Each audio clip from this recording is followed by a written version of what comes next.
Dan kita pada hari ini mempelajari sirah perjalanan hidup baginda Rasulullah. Salah satunya menumbuhkan rasa cinta kita kepada Nabi Muhammad SAW. Ketika kita sudah cinta, maka apapun akan kita lakukan. Perilakunya. Misal Kiai kita sudah menyampaikan, katakan lakum fi Rasulillahi uswatun hasanah. Uswah hasanahnya nanti yang kita ikuti perintahnya. Ittiba, mengikuti. Fattabi'uni. Kalau kita cinta kepada Allah dan Rasulnya, ikuti ajaran yang dibawa oleh baginda Rasulullah. Salah satunya dengan cara mempelajari, mengikuti kajiannya, yaitu sirah nabawiyah, perjalanan hidup baginda Rasulullah. Jamaah sekalian, pada bulan lalu kita telah membahas tentang dakwah Nabi Muhammad SAW secara jahran, terang-terangan. Di mana di poin terakhir kita sampaikan ketika bapaknya Khalid bin Walid itu Al-Mughirah begitu diutus oleh Abu Lahab dan seluruh gengnya untuk berdiplomasi, bernegosiasi pada Nabi Muhammad SAW supaya minimal meminimalisir dakwahnya, tidak memperluas, cukup di kalangan, tapi itu pun dijawab dengan ayat Quran yang menceritakan bagaimana Allah menghancurkan kaum 'Ad wa Tsamud. Al-Walid bin Al-Mughirah ini kan sudah kami sampaikan orang yang cerdas, luas dan wawasannya. Bahwa di kalangan bangsa Arab sudah jelas mereka turun-temurun nenek moyangnya menceritakan kaum-kaum sebelumnya, yaitu ada kaum 'Ad dan Tsamud pernah Allah balikan, pernah Allah bayar secara kontan, yang tidak mengikuti ajarannya diporak-porandakan, dihancurkan, kaumnya dilenyapkan. Dan ketika dibacakan ayat Al-Quran yang menceritakan kisah tersebut, Al-Walid bin Al-Mughirah terpana dan kagum dan kaget, yang mana Nabi Muhammad ummi, huruf tidak baca, tidak membaca sejarah, tapi tiba-tiba tahu secara detail kejadian tersebut, dan negosiasi pun berhenti, ya, supaya dan walaupun beliau kembali kepada Abu Lahab dan teman-temannya menyampaikan bagaimana apa yang disampaikan Nabi Muhammad memang benar, kan solusinya sudah kami sampaikan kemarin dua.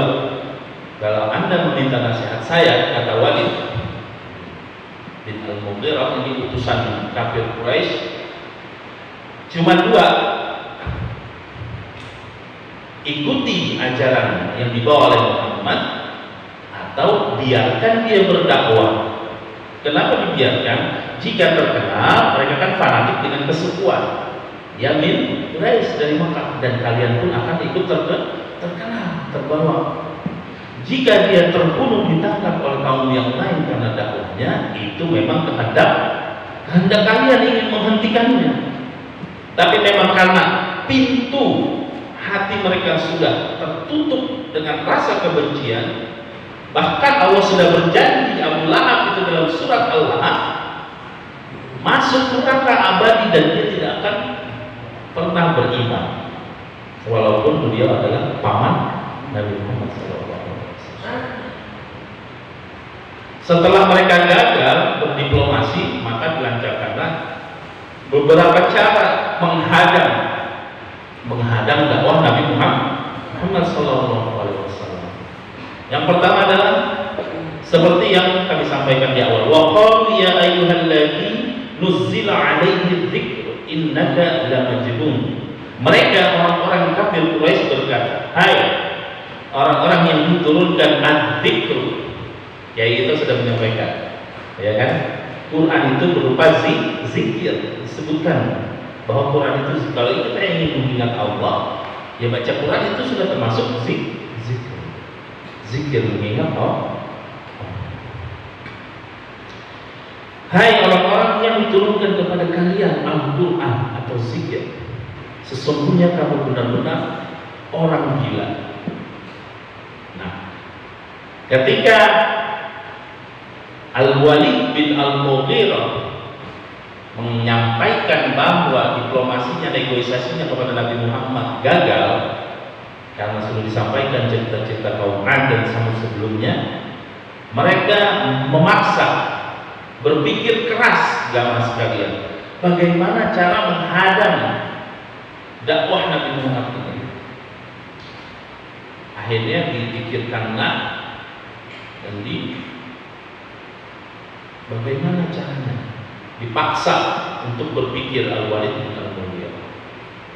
Yang pertama di sini paling tidak ada disimpulkan dalam buku kitab Rahul Maktum, ada 4 cara menghadang mereka. Mereka membuat cara menghadang dakwah Nabi Muhammad SAW, yaitu berupa yang pertama adalah as-sabbu wal haqar. Sabbu itu seperti kalimat tabban laka ya Muhammad ketika dakwah pertama kali berdiri di Jabal Safa atau Jabal Atiqubais di riwayat-riwayat, di sebuah bukit yang dekat baratnya Ka'bah. Nabi Muhammad berdiri kan di bukit tersebut, ya Quraisy katanya, ya Sobaha, ya Sobaha, ini darurat, emergensi. Kalian percaya dengan aku katanya kan? Ya percaya. Kalau percaya, saya bilang di sana ada pasukan kaum lain ingin menyerbu kota Mekah, apa kalian percaya? Siap untuk berperang? Siap. Saking mereka percaya kepada baginda Rasulullah, rajulun amin, shadiqun aman, tidak pernah berdusta, tidak pernah membuat kasus yang membuat kota Mekah berkurang simpatinya kepada baginda Rasulullah, sampai mereka menjuluki orang yang paling dipercaya, orang yang paling amanah. Ketika menyampaikan di bukit tersebut, aku adalah utusan Allah, diutus untuk memperingati kalian, janganlah diteruskan menyembah patung-patung ini. Sembahlah Tuhan sang penguasa alam semesta yang menciptakanku, yang menciptakan kalian, dan yang menguasai alam semesta. Di dalam kitab dijelaskan bahwa disitulah mulai ejekan pertama yang dilontarkan oleh paman beliau sendiri, yang mana namanya adalah Abu Lahab. Tabban laka ya Muhammad alihada jama'atana. Cuman gini aja, kamu ngumpulin se-emergensi, sepenting dan segenting ini kita orang Quraisy saja untuk mengakui kau adalah utusan Tuhan katanya. Dan kami dipaksa untuk mengikuti ajaran kamu, diejek-ejek. Bubar semuanya. Cara yang pertama akhirnya mereka ikuti lagi, mereka susun lagi, yaitu dengan mengejek-ejek, menghina Rasulullah dan para pengikutnya dan sahabat-sahabat yang masuk Islam, menertawakannya. Bahkan dalam Quran disampaikan, wa'ajibu an ja'ahum munzirun minhum wa qala al-kafiruna hadza sahirun kadzdzab.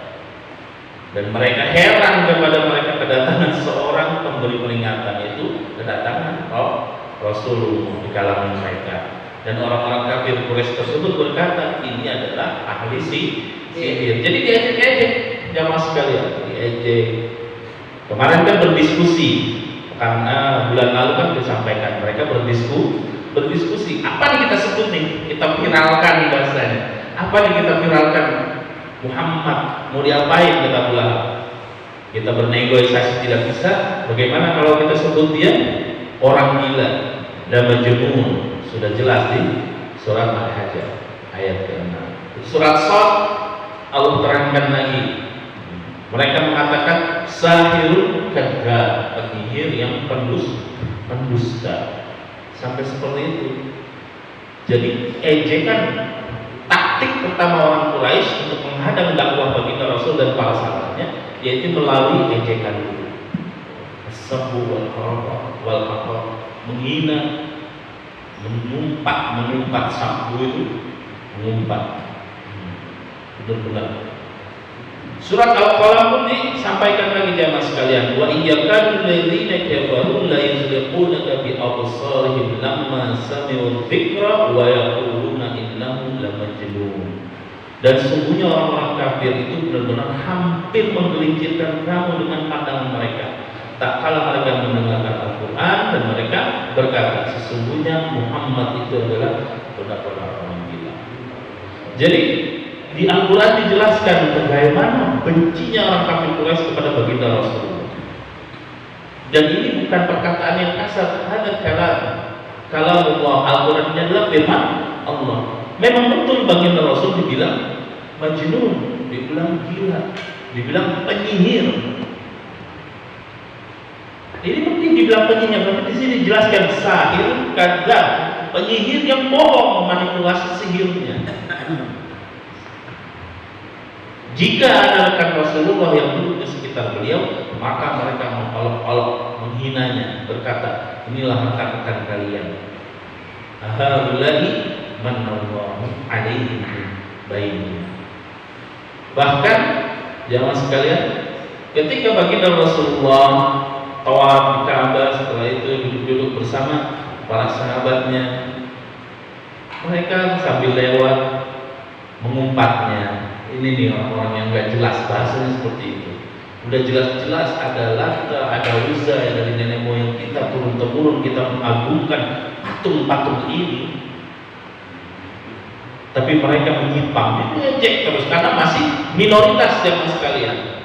Benar-benar masih minoritas. Jadi sebenarnya begini, kita mengaplikasikannya dalam kehidupan kita. Indonesia sudah mayoritas Muslim. Jadi jangan sekali-kali kita surut, pantang menyerah. Dibilang soalim lah, dibilang apalah, masih banyak katanya perjalanan. Jangan pantang menyerah, apalagi khususnya pada saudari-saudari kita, anak-anak kita, istri kita sampaikan bahwa harus menutup aurat.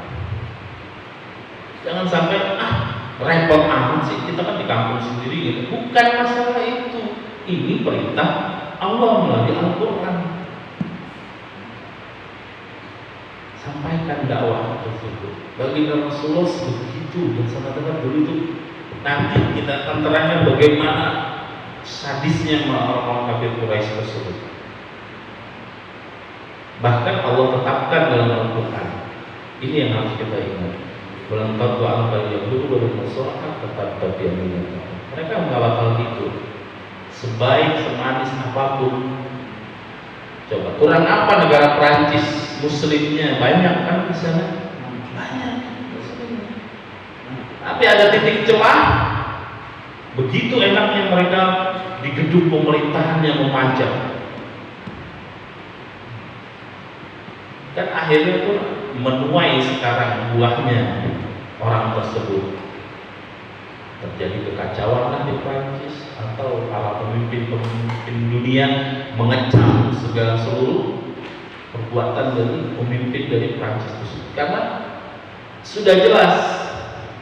Mas kalian kalau ada buku kalian karangan kalau nggak salah Michael Hart ya, 100 tokoh berpengaruh di dunia. Ini bukan orang Muslim yang buat.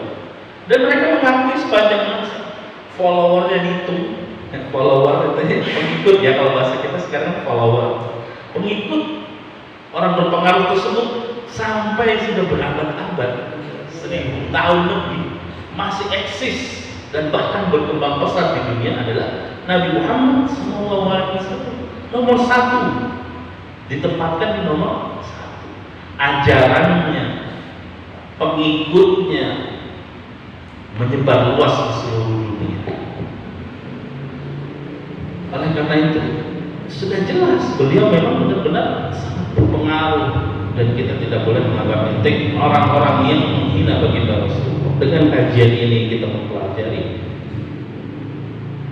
perjalanan hidup. Sekarang bentuknya apa sekarang? Zaman sekarang bentuk dakwah kita salah satunya ini yang pertama, ejekan dan hinaan. Mereka mengejek baginda Rasulullah dengan bentuk karikaturnya. Kan sudah jelas di Pulau Bali Kita tidak bisa menggambarkan rupa baginda Rasul, tapi diajarkan dalam kitab Syama'il Muhammadiyah ciri-ciri fisik beliau, yang mana dengan seizin Allah jika kita diizinkan bertemu dengan baginda Rasulullah dalam mimpi kita merujuk kepada kitab tersebut yang berupa kumpulan-kumpulan hadis dan sahih. Bagaimana bentuknya, paras wajahnya, rambutnya, warna kulitnya, perawatan tinggi badan, kan sudah jelas dirincikan dalam kitab tersebut. Bahkan sekarang sudah ada terjemahnya jamaah sekalian, mempermudah untuk kita mempelajarinya tanpa harus menunggu kajian membahas itu dengan secara mendetail. Dibaca aja dulu bagaimana bentuk fisik baginda Rasul. Nah ini yang pertama jamaah sekalian, mereka mengejek fisiknya, pengikutnya, diolok-olok. Yang kedua di sini mengejek-ejek ajarannya dia. Pertama kan yang turun kan hanya apa? Hanya percaya aja dulu.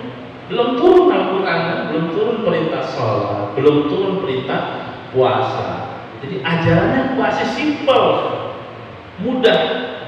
Cuman mereka hanya bilang, baginda Rasulullah menyampaikan kepada kaum Quraisy, utruku hadhihi asnam, tinggalkan patung-patung ini, wa'budullaha wahdah, sembahlah Tuhan yang satu-satunya, yang mana sebelum aku nabi-nabi dan rasul Allah utus memang satu untuk menyembah Allah tanpa perantara dari manusia. Makanya sebenarnya disebut kaum jahiliyah itu seperti itu. Kan udah jelas gitu, patung yang buat mereka, yang mahat mereka, dengan kekuatan mereka bisa menghancurkan dan menghilangkan patung tersebut. Buat apa disembah? Cara berpikirnya seperti itu. Makanya sampai disebut kaum jahil, sangat-sangat bodoh, kaum yang jahiliyah. Kan udah jelas. Orang mereka yang menciptakan, kenapa mereka yang mengagungkan?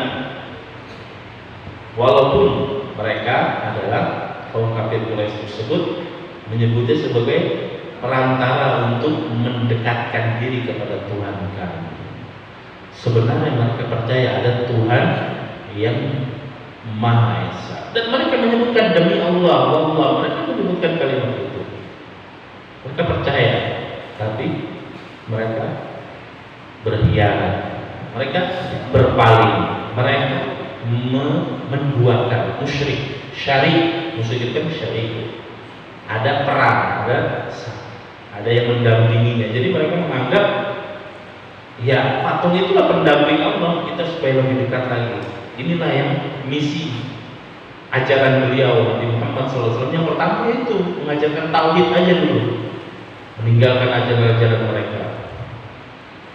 Dan cara menghadap dakwahnya tersebut mereka menghina, mengejek-ejek ajaran baginda Rasulullah, membangkitkan di sebagian para sahabat yang sudah masuk Islam, yang rata-rata masih lemah ekonominya, lemah juga perangnya sebagai ketokohan, membuat keraguan-raguan pada mereka, disebabkan isu yang membuat mereka ragu akan ajaran baginda Rasulullah, dan menyebabkan anggapan-anggapan yang menyaksikan atau membuat mereka sanksi, tidak suka dengan ajaran Islam. Dengan apa? Dengan menceritakan dongeng-dongeng orang-orang terdahulu. Jadi dibuat saingan lah. Wah, di samping ngejek-ngejek ajarannya, mereka juga membuat saingan versi-versi dongeng. Kalau Al-Quran kan bukan dongeng, memang ada sejarah, ada hukum, ada ketauhidan dalam Al-Quran tersebut. Jamaah sekalian, poin yang ketiga, cara mereka kaum kafir Quraisy menghadap dakwah baginda Rasulullah adalah melawan Al-Quran, melawan Al-Quran dengan syair-syair. Dan di sini dikisahkan ada namanya An-Nadr. Mereka An-Nadr ini orang, dia belajar ke sebuah daerah namanya Hira, mempelajari kisah-kisah yang menarik, perjalanan Raja Persia, Rustum, Asfandiar, Karena orang-orang Arab dulu suka dengan dongeng-dongeng dan kisah-kisah juga. Jadi mencari saingannya, yaitu melawan Al-Quran dengan dongeng-dongeng atau syair. Kenapa? Mukjizat yang mukjizat Rasulullah yang madal hayat sepanjang masa itu kan Al-Quran. Karena ditutup kejadiannya adalah kaumnya Nabi Muhammad ketika itu memang dia mendewakan, bahkan diperjualbelikan syair itu diperjualbelikan. Nanti setiap satu pekan di hari Jumat mereka berkumpul untuk ada yang mempertunjukkan semua kehebatan mereka masing-masing kaum bangsa Mekah. Ada namanya suq, kan suq kasih di pasar. Ada jualan syair, ada yang jual penari, penyanyi dan berbagai banyak kegiatan di setiap akhir pekan mereka. Makanya jumlah hari Senin sampai Kamis sesuai dengan angka. Hari pertama Ahad, Senin, Selasa, Rabu. Ini bahasa Indonesia ini mengadopsi dari bahasa Arab teman sekalian. Ketika hari Jumat itu berkumpul jamaah untuk menghilangkan aktivitas yang tidak bermanfaat, hanya duniawi, untuk ditinggalkan sementara menjadi aktivitas yang sangat bermanfaat dan bernilai, yaitu dengan adanya kegiatan sholat Jumat. Nah, seperti ini bangsa Arab kebiasaannya dulu 1 pekan 6 hari mereka berjibaku dengan kehidupan dunianya. Yang penyair dia pergi kemana, merenung, meresapi untuk membuat syair-syair yang begitu baik. Nanti saya ceritakan di sini bagaimana istrinya Abu Lahab dia buat syair juga ketika ingin menghina Nabi kita Rasulullah. Pakai syair juga jamaah sekalian. Itu saking kerennya dulu orang-orang yang berdagang, jualan, yang dia jual suaranya untuk bernyanyi, dia berlatih. Ketika hari Jumat itu berkumpul di pasar dan menyombongkan atau menjual seperti itu. Nah, Al-Quran turun ini sebagai mukjizat, ajaza yujizu, untuk mendefend, mengcounter salah satunya kebiasaan mereka, kekuatan mereka di syair. Dan benar, tidak ada yang bisa menandingi kalamullah, firman Allah. Mereka buat syair-syair untuk melawan tandingan Al-Quran, nggak bisa. Bahkan Al-Walid bin Al-Mughirah, bapaknya Khalid bin Walid, terkesima dan takjub dengan jawaban baginda Rasulullah pada surat Shad tersebut, menceritakan di akhir-akhir ayat itu tentang bagaimana Allah menghancurkan kaum 'Ad dan Tsamud tanpa membuat syair, tapi kalamnya tertutur rapi ayat-ayat tersebut dan menceritakan sejarah sebelumnya. Syair itu kan kalau dia menceritakan yang relevansi itu sangat mengena bagi kaum Arab. Realita dibuat syair. Nah, ini dianggap nanti salah satunya mereka bersepakat bagaimana kalau kita sebut mereka atau Nabi Muhammad sebagai penyair. Nah, kata Walid bin Al-Mughirah, bukan bisa penyair. Ini kenyataan dia buat. Kalamullah dia sampaikan yang dia tidak tahu sejarahnya kaum-kaum Arab sebelumnya, tiba-tiba menyampaikan di depanku dengan tegas dan sempurna ceritanya berupa ayat Al-Quran.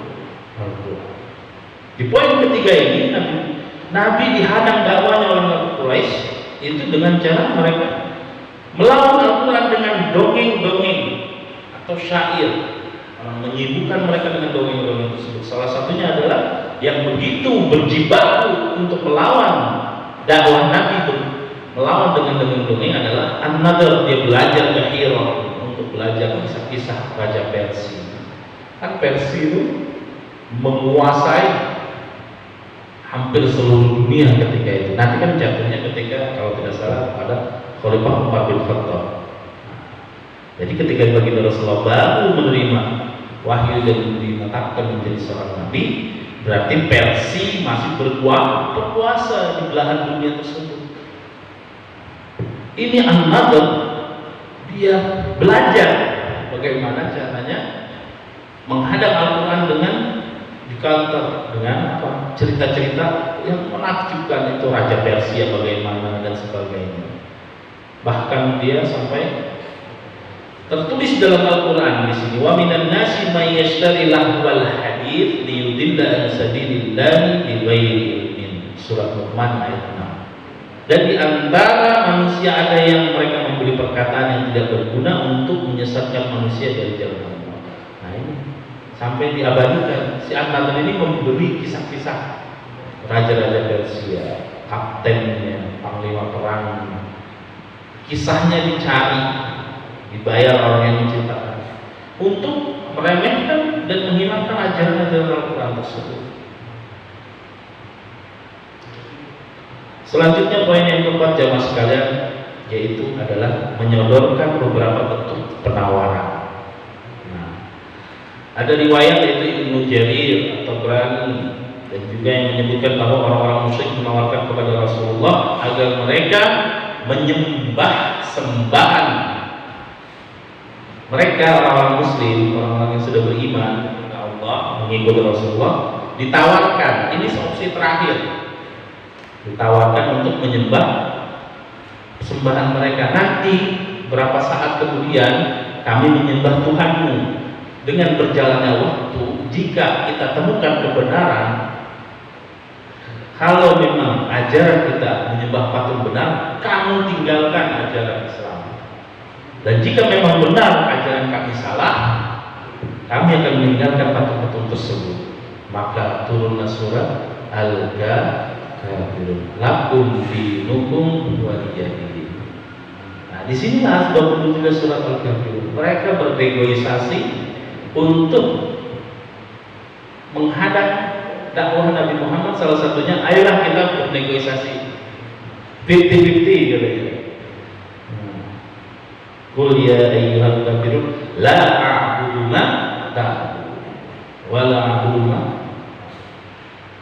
wa la antum 'abiduna ma a'budu. Turun ayat ini, surah ini turun Al-Kafirun. Katakan kepada orang kafir, aku tak akan menyembah sembahanmu, agamamu agama dan agamaku agama. Nggak bisa dicampur adukan. Kenapa?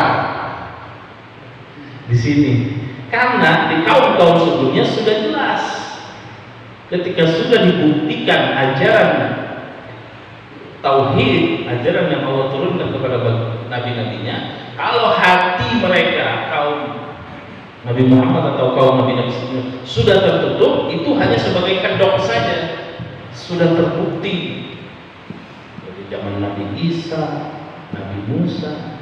Tapi mereka tidak mau beriman kepada Allah. Coba bayangin ketika zaman Nabi Musa, jamaah sekalian, mukjizatnya apa? Kan tongkat.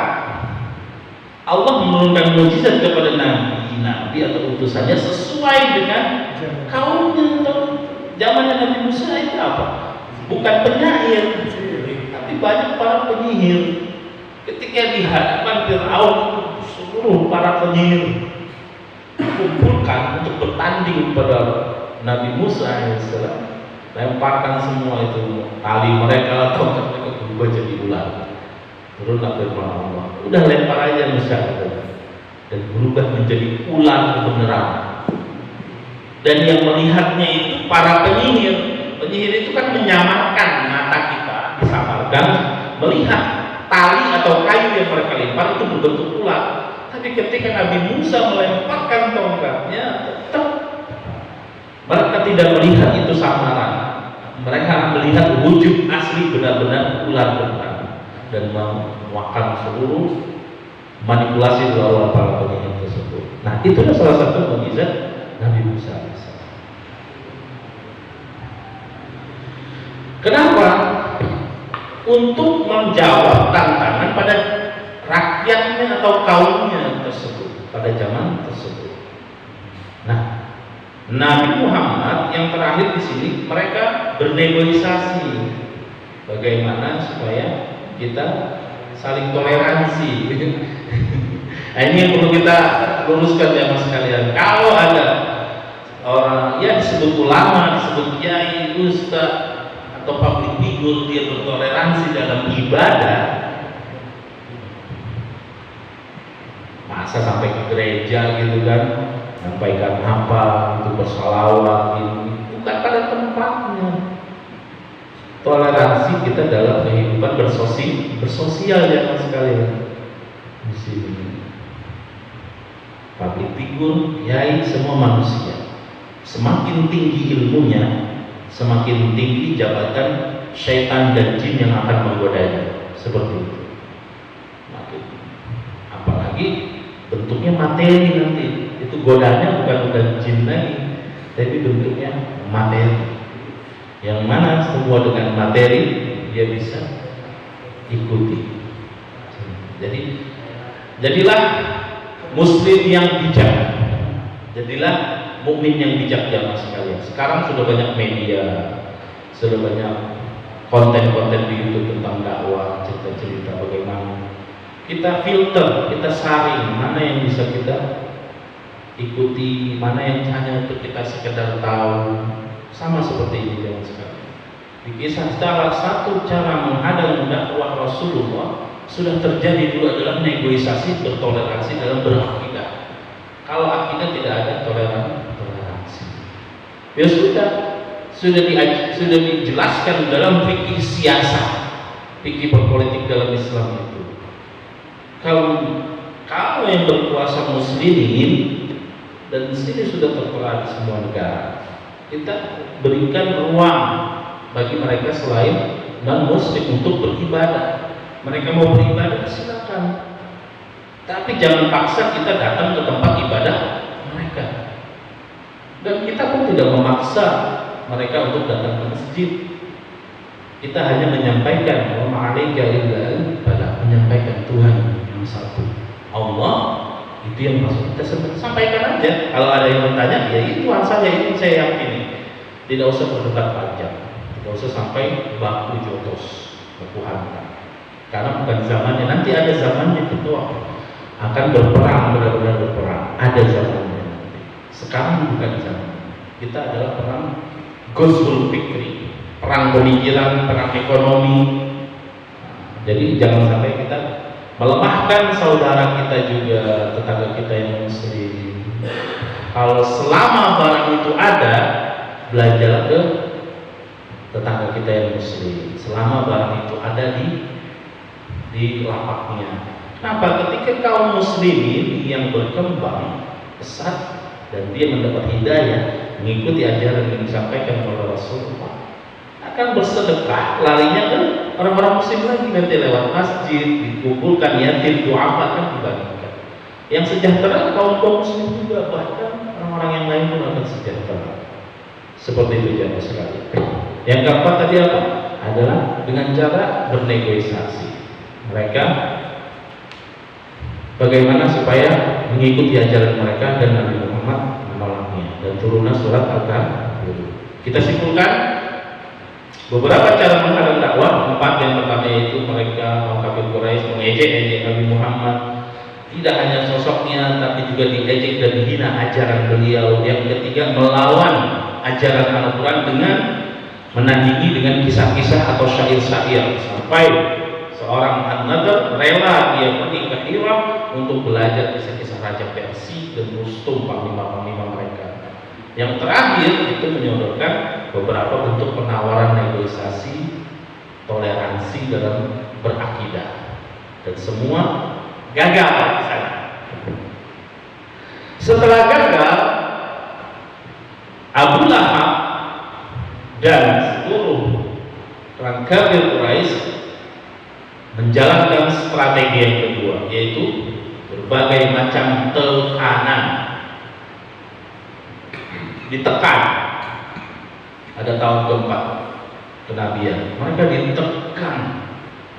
Apa maksudnya ditekan? Ya dipojokkan. Yang pertama, Di sini kita lihat bagaimana kisahnya Abu Lahab. Pertama kali Nabi Muhammad naik ke bukit tersebut, ditekan dengan ejekannya. Yang kedua, di sini dikisahkan bahwa perannya istri Abu Lahab sampai disebutkan sebagai hammalatul hatab, pembawa kayu bakar. Ini kiasan aja. Pembawa kayu bakar itu ada banyak satu tumbuk, satu dibakar, dia akan terbakar semuanya. Bahasanya kita pahami hammalatul hatab itu adalah pembawa kayu bakar yang suka menyebarkan hoax, suka menyebarkan kebohongan dan fitnah supaya terhentilah itu dakwah Nabi Muhammad.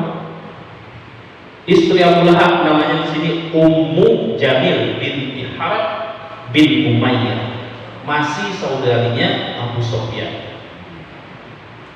Selalu menghina Rasulullah. Sampai dikisahkan pernah suatu malam datang ke rumah baginda Rasulullah hanya untuk apa? Meletakkan duri di depan rumah Rasulullah supaya baginda Rasulullah terluka. Kalau sudah terluka, nanti dakwanya tertunda sedikit. Itu sampai begitu. Jadi tidak hanya cukup ketika di bukit itu, ketika pertama kali baginda Rasulullah mendeklarasikannya, hari selanjutnya sampai istrinya Abu Lahab pun berperang untuk melawan dakwah Nabi Muhammad. Ini menjadi tekanan yang pertama. Taruh itu duri. Kan zaman dulu nggak ada lampu, Pak. Ya, nggak ada lampu, gelap. Nggak ada lampu, gelap. Sampai segitunya. Jamaah sekalian, tadi kita sampaikan yang pertama itu adalah ketika dakwah itu ejekan, hinaan, omongan, majnun, nasahir. Di sini saya ingin menyampaikan kenapa Nabi Muhammad sampai begitu di pojokan. Dan tadi kami sampaikan tentang mukjizat baginda Rasulullah. Ketika mukjizat baginda Rasulullah yang pertama itu Al-Quran, Iqra bismi rabbikal ladzi khalaq, mereka sebutkan penyairlah, sampai ada yang menyebutkan sebagai penyihir, sahir kadzdzab. Kami coba sisipkan sebuah kisah bahwa kenapa sampai baginda Rasulullah disebut penyihir. Mukjizat baginda Rasul tidak hanya Al-Quran ya mas sekalian, tapi ada mukjizat yang real di depan mata mereka terjadi, yaitu salah satunya adalah membelah bulan. Diriwayatkan itu membelah bulan. Jadi bulan benar-benar terbelah. Dan sekarang bisa dibuktikan, kita buka Google dan gambar itu, para peneliti orang Eropa menyimpulkan bahwa bulan bergaris lurus melingkar, dan itu menyimpulkan pernah terbelah. Entah kapan, mereka tidak tahu. Kalau mereka mempelajari sejarah Islam, terjadi ketika zaman baginda Rasulullah itu. Suatu ketika kan biasa ibadah Nabi Muhammad itu tawaf. Ketika tawaf di Ka'bah selalu diejek lah, dilempar sebagainya. Dan dihadap oleh kaum kafir Quraisy. Coba buktikan ada Tuhan memang benar. Bagaimana cara membuktikannya? Itu di atas kita kan lagi tawaf malam, ada bulan. Bisa nggak kamu belah? Kafir Quraisy.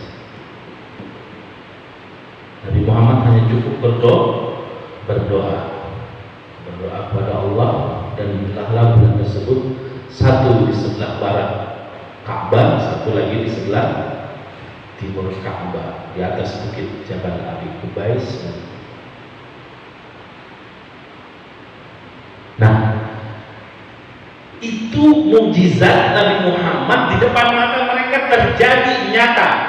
Bulan terbelah karena hati mereka sudah tertutup, bahwa mereka menyatakan Nabi Muhammad sihirnya sudah meningkat sehingga bisa menyamarkan bulan itu terbelah. Itu kata mereka. Bahkan mereka masih ragu, ini benar terbelah atau tidak. Mereka kan ada liila bi Quraisy liila bi hibri la tasyitai wasayf. Ada perjalanan saif dan sitaf, musim dingin dan musim panas itu mereka berdagang ada dari musim tersebut. Dari luar kota Mekah datang ke Mekah, ada yang dari Mekah keluar, yang dari Mekah keluar ke negeri Syam, nanti habis itu balik lagi kan, cerita ketika Nabi Muhammad Buddha waktu itu. Nah seperti itu jemaah sekalian, mereka tunggu 1 bulan, mereka menunggu orang-orang Mekah datang masuk ke Mekah yang telah berdagang dari Syam, dari Yordan, Syria, nah itu negeri Syam, Palestina. Ketika balik di gerbang Bani Syaibah itu kan, masih ingat nggak jemaah sekalian, kakeknya Nabi Muhammad Abdul Muttalib, jadi sampai disebut kaumnya itu Bani Syaibah.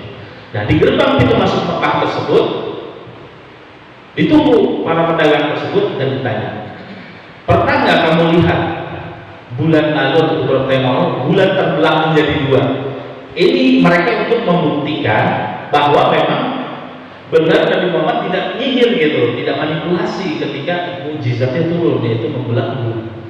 Semua yang masuk yang pernah melihat menyatakan iya, bulan pernah terbelah menjadi 2, satu di sebelah barat, satu di sebelah timur. Terus sampai datang beberapa pedagang lagi yang datang dari luar kota Mekah, ditanyai oleh orang-orang kafir Quraisy tersebut yang mereka penasaran. Itu sudah dibuktikan faktanya. Kalau dalam pengadilan ini buktinya udah ada, saksinya udah ada, tinggal ketok palu, amantu billah wa asyhadu anna Muhammadar Rasul. Tinggal gitu aja kalau bahasa kita. Bukti semua udah ada, BAP-nya sudah ada, saksi-saksinya sudah ada,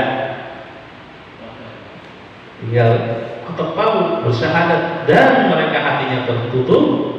Akhirnya pun mereka tidak mau beriman kepada Allah. Itu mukjizat yang besar yang nyata di depan mereka, yang mana kita tidak bisa melihat. Baru ada mukjizat lain yang untuk supaya mereka beriman kepada Allah. Mereka terus mencari penantang Nabi Muhammad. Ketika Nabi Muhammad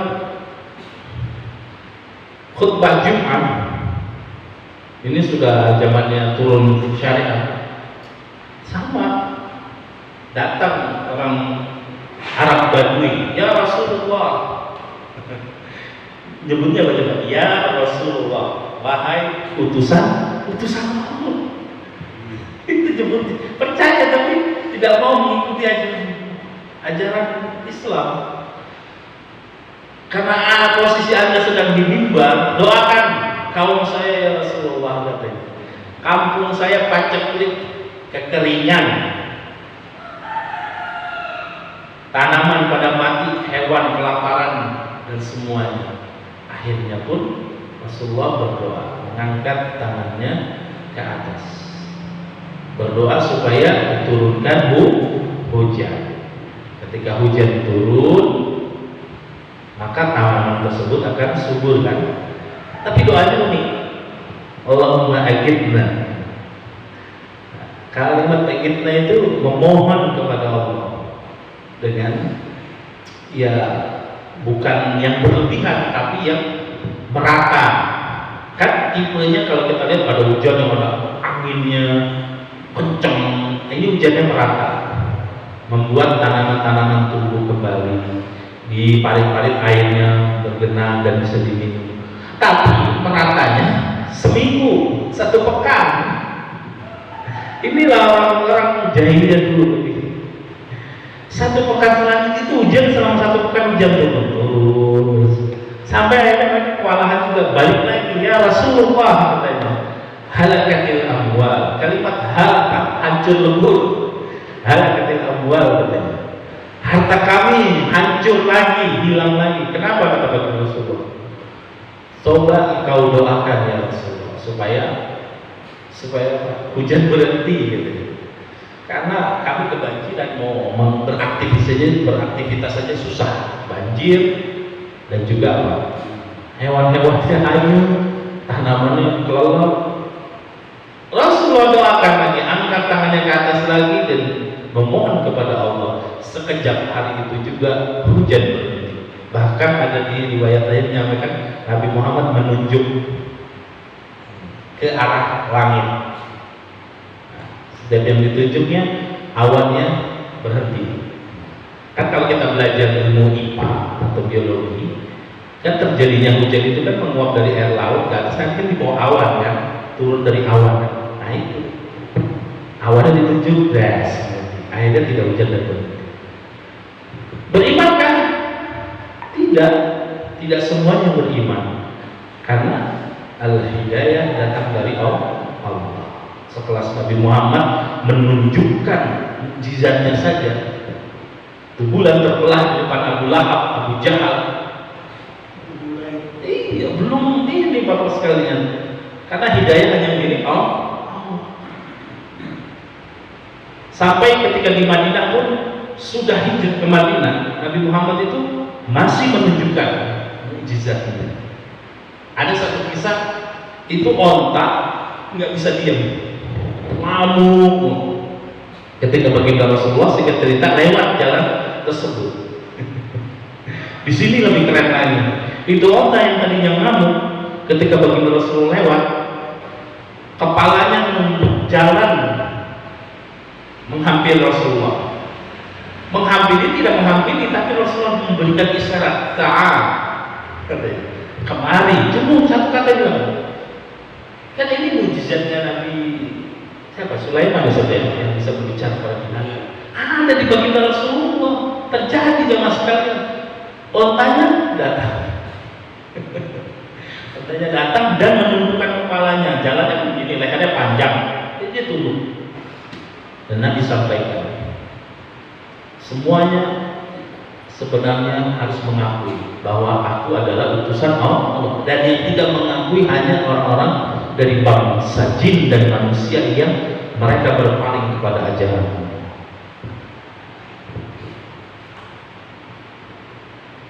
Bahkan mukjizat Nabi Isa menghidupkan orang mati, betul, atau menyembuhkan segala penyakit, ya kan? Jadi ketika Nabi Muhammad di Madinah sudah berjalan itu ekonominya dan pemerintahannya, ada orang yang tinggal di pojokan Madinah namanya Abu Rafi. Dia ini sebagai apa ya namanya? Donatur setiap orang atau setiap kaum yang ingin menyerang kota Madinah sama orang Yahudi Abu Rafi ini dibiayai, dikasih uang, dikasih pembekalan untuk menyerang kota Madinah. Setiap ada penyair yang mau membuat saya menjelek-jelekan Islam atau menjelek-jelekan Nabi Muhammad, dikasih uang. Setiap penyanyi-penyanyi wanita yang menghibur mau mengajak-ajak orang-orang Islam meninggalkan acaranya, dibiayai oleh Abu Rafi. Sampai Nabi Muhammad pun memerintahkan kepada para sahabatnya ketika setelah sholat asar, siapa yang bisa membunuh, mengeksekusi Abu Rafi. Abu Rafi ini tinggal di sebuah ya dia bisa bilang ada bentengnya lah, ada tembok-temboknya, tapi itu hanya kaumnya saja, orang-orang Yahudi. Kan Yahudi di Madinah ada 3 masalah: Nadir, Quraisy, Qainuqa. Sampai baginda Rasulullah sudah memerintahkan kepada para sahabatnya, siapa yang bisa mengeksekusi Abu Rafi ini sudah menghalangi jalan dakwah kita, katanya, jalan dakwah kita. Padahal sudah di kota Madinah ini, sampai di Madinah pun masih diperangi terus baginda Rasulullah. Abdullah bin Atiq, seorang sahabat mengatakan, "Ana ya Rasulullah, kamu siap?" Singkat cerita dia siap, dia ajak 2 sahabatnya di gerbangnya besar, malam ditungguin, ini penjaganya super ketat, nggak bisa, sampai Allah turunkanlah qadarullah, itu ontanya Abu Rafi hilang, dan mereka seluruh penjaganya mencari-cari, gerbang terbuka, masuklah Abu Rafi di sana, mengendap-endap masuk di lantai 2, dia bingung, kan gak ada lampu, lilin, yang mana Abu Rafi ini, di mana posisinya? Bagaimana cerdasnya sahabat Rasulullah ketika lampu mati, bagaimana cara menentukannya? Ini orangnya mana? Dipanggil namanya, ya Abu Rafi. Ya, seketika itu dia lari, dia luruskan pedangnya, ditumpas. ditusuk, dan ketika mau pergi beranjak, rupanya dia mengerang kesakitan, belum meninggal, belum mati Abu Rafi. Sahabat tersebut mengubah suaranya dengan seakan-akan pengawalnya. Wahai Abu Rafi, apa yang terjadi? Gitu. Diubah suaranya, Abu Rafi bersuara lagi, kan gelap. Jadi dengan mendengar suara, dia hembuskan lagi sampai terjadi 3 kali. Ketika sudah terdengar tulangnya patah, dia yakin mati, baru dia turun. Saking terburu-burunya, Abu Rafi jatuh dari tangga, kakinya patah dan harus keluar dari benteng tersebut tergopok-gopok karena masih dalam proses pencarian. Mautannya yang bilang para pengawalnya, selamatlah Abu Rafi sampai di pintu gerbang, dan ngumpet di semak-semak. Kebiasaan orang Yahudi, jika ada yang mati akan diumumkan di atas gedung. Nah, ketika para sahabatnya Abu Rafi ingin menyampaikan, ayo kita lapor kepada baginda Rasulullah, apa yang disampaikan kepada Abu Rafi? Begitu taatnya kepada perintah Rasulullah, saya tidak akan beranjak sampai mendengar pengumuman dari kaum mereka bahwa Abu Rafi memang benar-benar meninggal. Benar, ditungguin subuh, ya sekedarnya sholat di sana. Setelah itu ada pengumuman Abu Rafi telah meninggal, baru melapor kepada baginda Rasulullah. Ketika melapor di sini, ini menceritakan Abdullah bin Mas'ud yang menceritakan. Ketika melaporkan sudah selesai, Abu Rafi menyatakan, ya Rasulullah, sudah selesai tugasku, tapi kakiku patah. Kakiku patah. Mana? Kata Rasulullah, cukup diusap. Baginda Rasulullah berdoa kepada Rasulullah, ketika diusap, sembuh seketika, bisa lompat. Mujizatnya siapa? Nabi Isa ada di baginda Rasulullah. Begitu jamaah sekalian. Jadi begitu hebatnya mujizat-mujizat yang Allah turunkan kepada baginda Rasulullah. Sampai masih banyak lagi ceritanya yang pohon korma jalan sendiri, itu orang Badui itu yang minta kepada Rasulullah. Tetap aja jalan setelah pohon korma tersebut jalan dan bersyahadat, dia bilang ini sihir tingkat dewa katanya. Iya, karena sudah kafir, udah susah. Itu sampai yang tidak logis di depan mereka, pohon korma jalan sendiri gitu. Itu kan pernah terjadi. Itu orang Badui yang minta. Tidak cukup jalan, menghampiri Rasulullah dan bersyahadat, keluar suaranya. Setelah itu balik lagi ke tempatnya.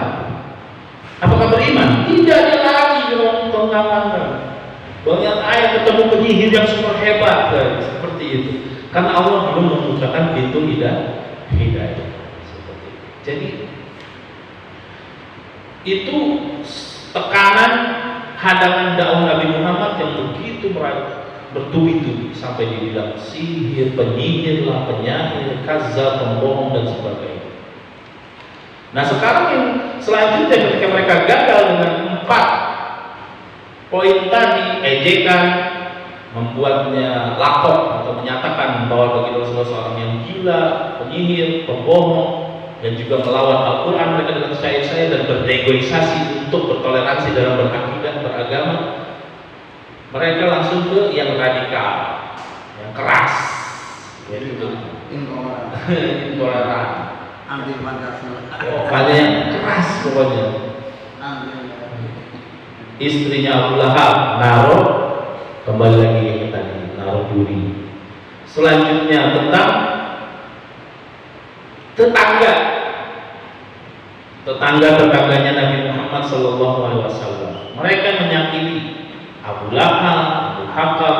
Di situ ada Uqbah bin Abu Mu'id, ada Ali bin Afrod As-Saqafi, Ibnu Asad Al-Huzaili, dan semuanya merupakan tetangga beliau. Dan hanya Al-Hakam bin Abu Aslah yang beriman kepada Allah. Selebihnya mereka ikut Abu Lahab. Jamaah sekalian tahu nggak Abu Lahab seberapa dekatnya kepada baginda Rasulullah?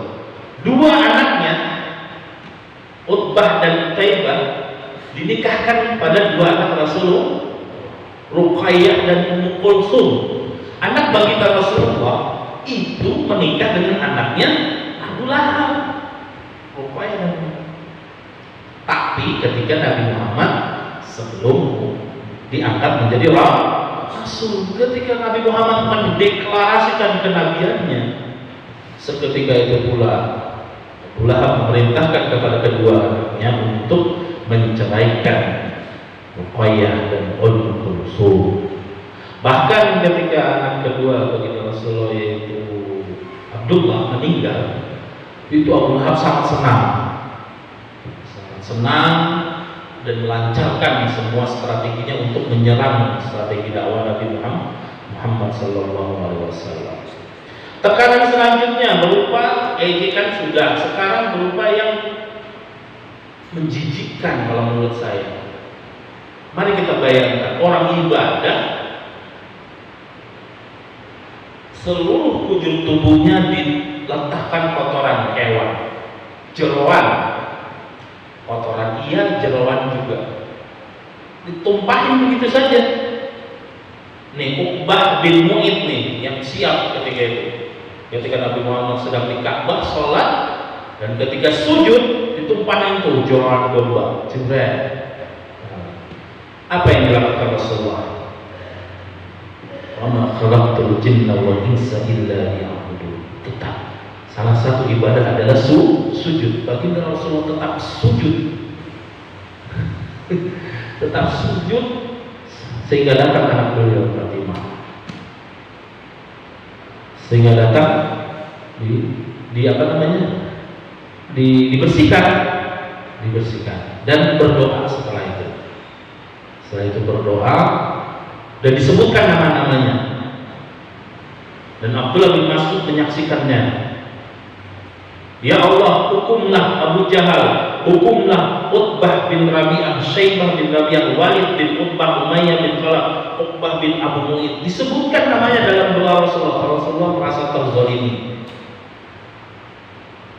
Dan Abdullah bin Mas'ud, demi Allah, demi yang diriku di tangannya, aku melihat sendiri orang-orang tersebut mati di perang Badar, yang mengejek Rasulullah dan menghadap kepada Rasulullah, yang menaruh kotoran di tubuh Rasulullah ketika sujud dan salat, semuanya mati di perang Badar.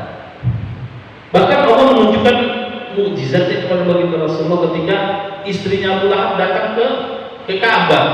Abu Bakar dan Rasulullah sedang duduk-duduk di pelataran samping Ka'bah.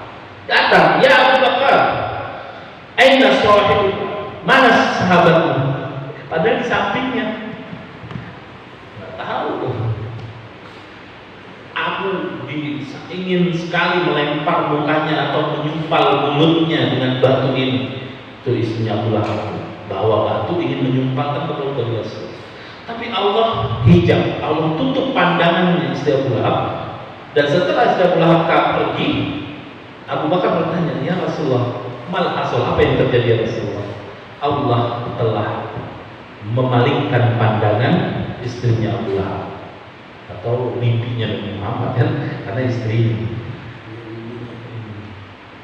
Sampai seperti itu. Jadi sebenarnya yang kita lihat sekarang nih, kalau memang ada orang yang kelihatan, itu bisa aja terjadi dengan seizin Allah, tapi dia bukan nabi. Memang ada seizin Allah, ada wali, ada yang Allah izinkan dengan seizinnya. Ini Uqbah bin Mu'id ini parah jamaah sekalian, sampai meletakkan kotoran hewan, jeroan domba di tubuh baginda Rasulullah Sallallahu Alaihi Wasallam. Tekanan yang selanjutnya yang lebih parah sekalian adalah kisah Bilal. Bilal ketika itu adalah posisinya budak. Budaknya siapa ya sekalian? Umayyah bin Khalaf pernah dikalungi tali di lehernya, lalu dia diserahkan ke anak kecil untuk dibawa berlari. Sampai seperti itu, tidak cukup Rasulullah, sahabatnya. Bilal kan budak, gak punya kekuatan apa-apa. Sama majikannya diikat pakai tali, diseret-seret anak kecil, dihilangin. Kita baru baru dikomenin di medsos, baru dikomenin sambil lewat soal itu atau gimana. Jangan sampai berkurang rasa kekuatan dakwah kita. Zaman dulu, zaman Rasulullah lebih parah, Bilal diseret-seret. Ada kisah namanya Ammar bin Yasir, ibunya Sumayyah, kan, yang satu keluarga itu kan semua meninggal.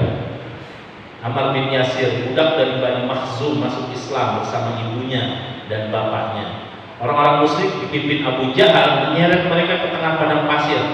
Ingat, menyeret mereka, tiga-tiganya satu keluarga diseret ke padang pasir panas membara, menyiksa mereka.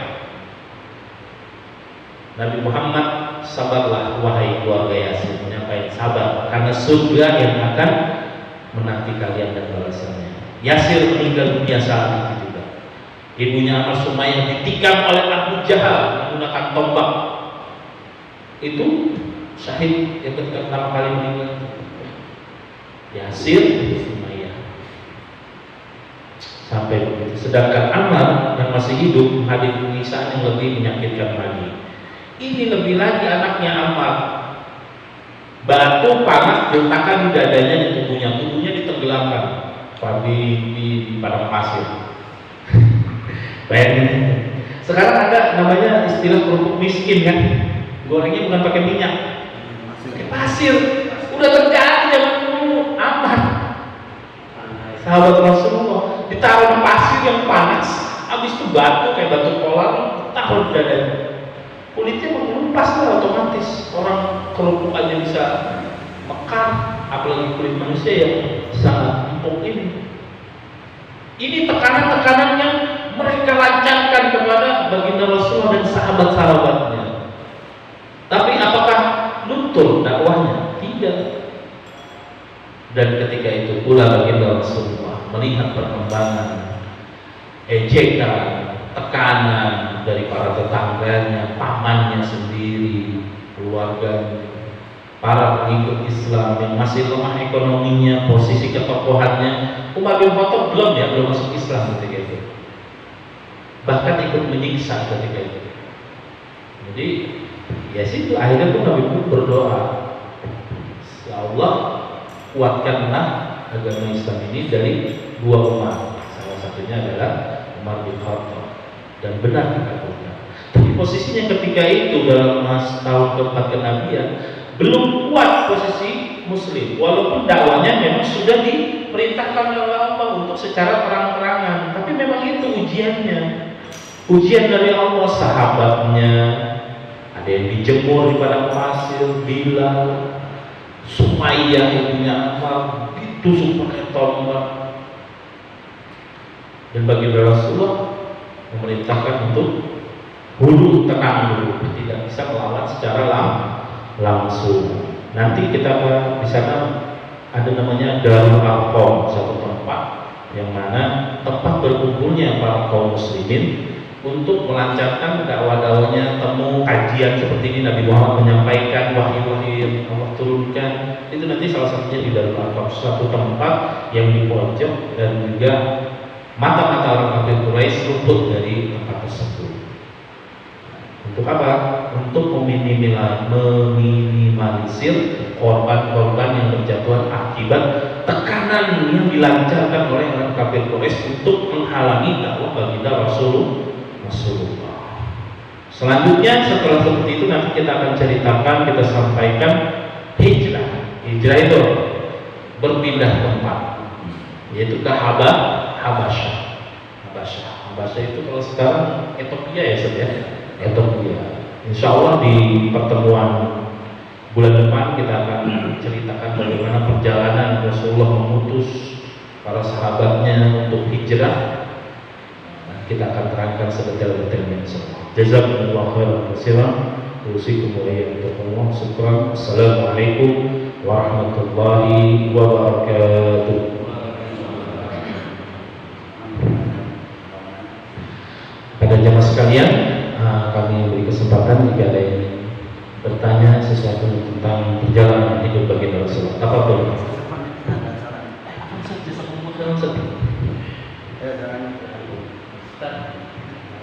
Ya, silakan. Assalamualaikum warahmatullahi